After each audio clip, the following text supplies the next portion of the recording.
कुछ जंगली शेरों ने मिलकर एक गधे का शिकार किया, लेकिन उनमें से एक शेर ने कहा, इसे मारो मत, मेरे पास इसको लेकर एक बेहतरीन योजना है।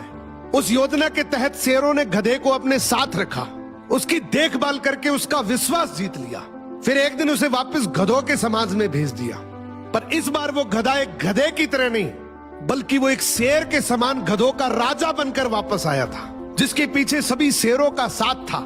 इसलिए बाकी सारे गधे इससे डरने लगे और उसके खिलाफ बोलने से कतराने लगे।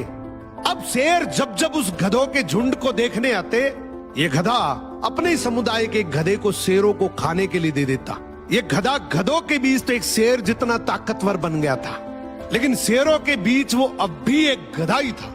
ये अपने जैसों पर तो राज करता था, लेकिन ये एक ऐसी ताकत से जुड़ा हुआ था जिससे वो बचकर भाग नहीं सकता था।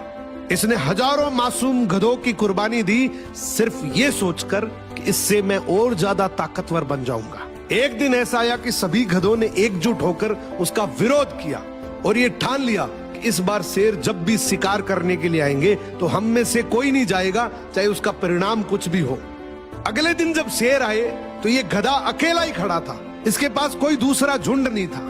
तो गधे ने शेरों से विनम्रता से कहा कि देखो साहब, मेरा खौफ अब खत्म हो गया, मेरी कोई बात नहीं मान रहा अब। तो शेरों ने डिसाइड किया कि चलो अब तू किसी काम का नहीं है तो तू ही साथ चल ले, आज का हमारा भोजन तू ही बनेगा।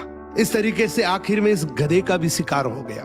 हर समाज के अंदर एक ऐसा गधा जरूर होता है जो अपने लालच के लिए, अपनी ताकत बढ़ाने के लिए अपने ही समाज को दांव पर लगा देता है।